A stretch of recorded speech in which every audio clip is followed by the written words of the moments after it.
Halo, perkenalkan nama saya Archie Kusumiring dan pada kali ini saya akan membahas evaluasi tentang Project Cost Management materi dari week 6 week 7. Nah, jadi Project Cost Management ini secara sederhana merupakan proses dalam mengelola atau memanage cost dari sebuah project. Apa itu cost? Cost itu adalah artinya adalah biaya, dan cost ini merupakan salah satu hal yang krusial dalam manajemen proyek. Nah, tujuan pembelajarannya itu ini menjelaskan prinsip konsep istilah dasar manajemen proyek dan menjelaskan proses perencanaan manajemen biaya. Lalu di sini terdapat seperti biasa, di sini terdapat flow-nya secara summary project type management.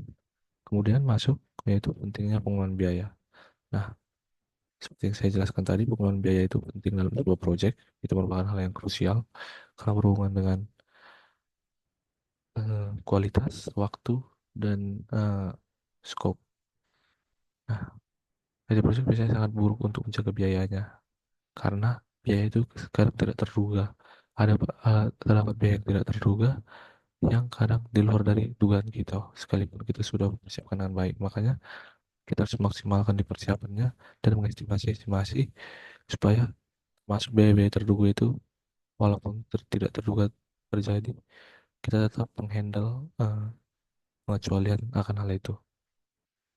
Berikut adalah beberapa contoh kegagalan dalam memanajemen biaya yang dalam beberapa proyek yang pernah terjadi. Seperti contoh ini, rata-rata sampai 20% dari 140 juta dolar bisa menjadi 33 miliar. Misalkan biaya ditemukan karena ada black swan, event yang terdampak besar, jarang terjadi dan tidak terduga seperti yang saya jelaskan tadi.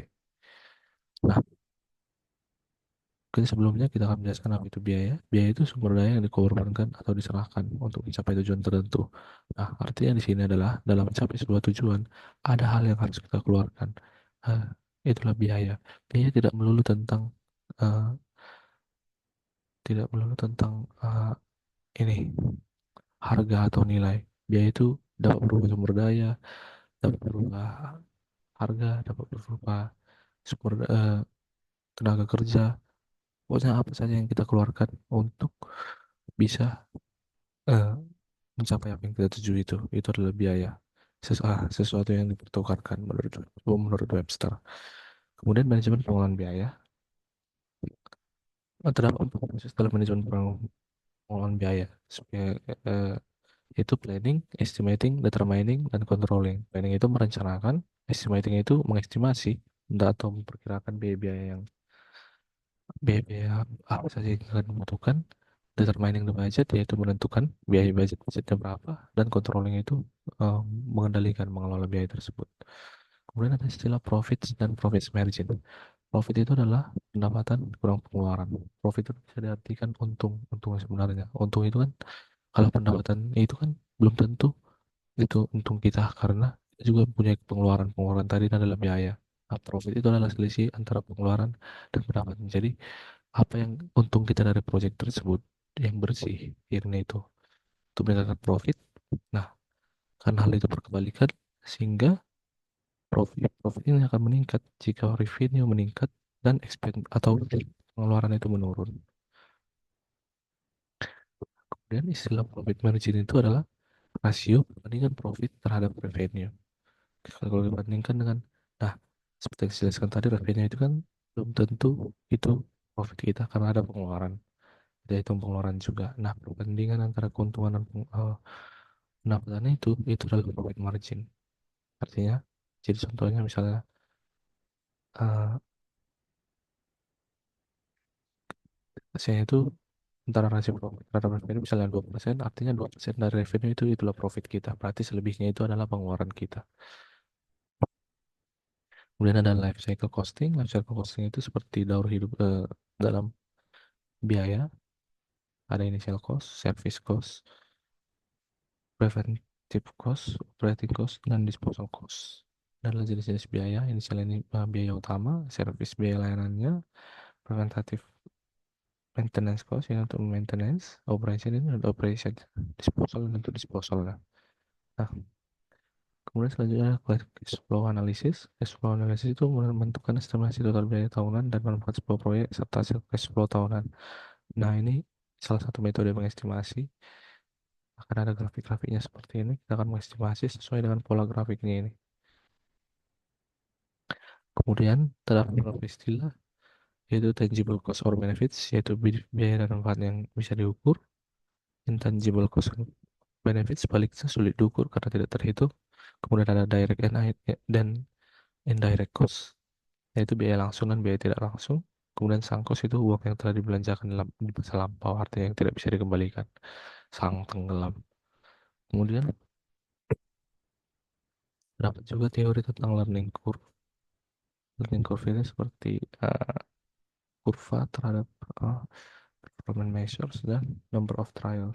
Jika banyak barang produksi secara repetitif, maka biaya unit akan menurun ketika lebih banyak produk dihasilkan. Ini juga berlaku dengan waktu. Semakin sering karyawan, maka waktu yang dibutuhkan semakin singkat. Kemudian ada beberapa istilah lainnya, yaitu seperti reserves, yaitu cadangan, jumlah biaya yang diperkirakan, ya seperti yang saya jelaskan tadi. Eh, karena bakal ada biaya yang tidak terduga, jadi harus ada dibuat emergency cadangan. Karena soal waktu hal yang tidak terduga dapat terjadi sehingga cadangannya dapat digunakan. Kemudian jenis cadangan lainnya yaitu contingency reserves, itu cadangan kemungkinan untuk kondisi yang diprediksi mungkin terjadi.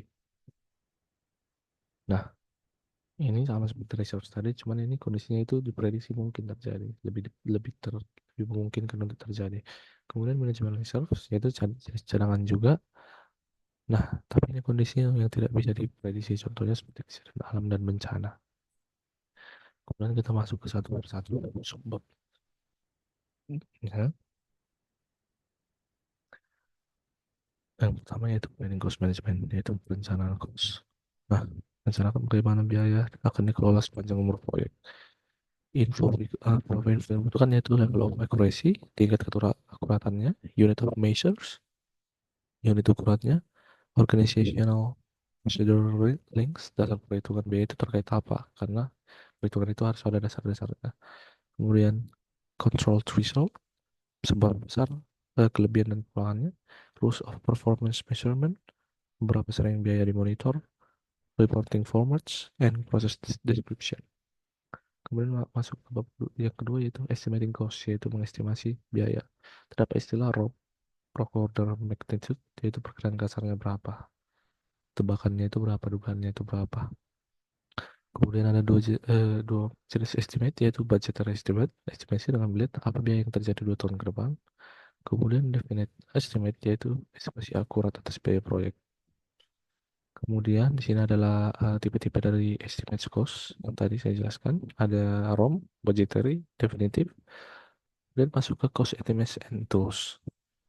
Analogous estimates, top-down estimates, yaitu menggunakan biaya yang sesungguhnya dari biaya proyek yang serupa mirip sebagai basis perkiraan biaya. Kemudian ada bottom-up estimates yang berbasis pada aktivitas. Kemudian ada 3-point estimates, yaitu ya seperti optimistic dan pessimistic. Serupa dengan pertama, kita bisa menggunakan 3 poin perkiraan. Kemudian adalah parametric estimating, menggunakan karakteristik proyek dan model matematik. Nah, masalah yang sedang ada dalam estimasi biaya yaitu perkiraannya itu dapat terlalu cepat. Kemudian kurangnya pengalaman dalam perkiraan. Kemudian menghitung biaya terlalu rendah dan manajemen menginginkan akurasi.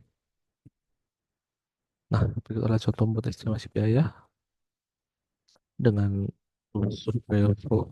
Ini dia, ini lanjutannya. Jadi ada fungsi-fungsinya yaitu fungsi level estimate, fungsi endpoint estimate. Ini juga tergantung item-item berdasarkan WBS-nya, project management, hardware, software, testing, training support, dan reserve 20% of that estimate. Nah, dijabarkan dalam beberapa indikator yaitu unit per hours, cost per unit per hours, subtotal, and calculation-nya, hitung-hitungannya. Lalu di total semuanya, total function for estimate. Kemudian adalah determining budget. Ini adalah menentukan budgetnya berapa, yaitu dengan supaya flow, contohnya seperti ini juga. Nah, WBS nya itu kita jabarkan berapa? 12. Lalu totalnya di kanan berapa? Lalu per aspek-aspeknya itu kita hitung. Mulai dari project management, apa saja, hardware, software, testing, training support, dan resource. Kita totalkan semua dapatlah totalnya segini. Kemudian project budget komponen, ini juga kita ukur dari project budget, management reserve, control accounts, contingency reserve, activity contingency reserve. Total amount-nya itu kita ukur jumlahnya berapa total amount. Kemudian controlling cost, terdapat beberapa istilah yaitu value management atau UVM, itu mengukur kinerja dengan mengintegrasikan cakupan, waktu dan biaya. Kemudian adalah PV, AC, dan EV. EV ini adalah anggaran yang direncanakan, EV ini adalah ukuran anggaran realisasinya, actual cost-nya adalah biaya yang terrealisasikan. Nah, berikutlah cara contohnya. Misalnya dalam minggu pertama, EV, PV-nya itu berapa, sekiannya berapa, CPI-nya itu berapa, dan SPI-nya itu berapa. Nah, kemudian terdapat formula dalam menghitung nilai tersebut. Seperti EV itu sama dengan eh, PV dikali RP, cost variance itu cara menghitungnya EV dikurang actual cost, SV itu cara menghitungnya earned value kurang planned value, CPI itu adalah EV perbandingan EV dengan AC, SPI itu perbandingan EV dan PV, dan seterusnya. Nah, yang tadi yang ketinggalan, cost variance itu adalah eh, earned value, nilai yang didapat itu dikurangi dengan actual cost. Nah, sebenarnya CPI itu adalah indeks performance cost. Nah, indeksnya itu berapa? Indeks performance dari biayanya itu. Makanya caranya juga dengan membandingkan. Perbandingannya itu berapa efektivitasnya. Kemudian schedule variance itu sama dengan cost variance, namun dari segi schedule, SV itu variance-nya, dan SPI itu indeks performance-nya. Kemudian adalah contoh tabelnya dengan elemen-elemen tadi, EV, EV, AC, PV, BIC, dan EAC, grafiknya. Nah, sekian untuk penjelasan tentang cost management. Terima kasih.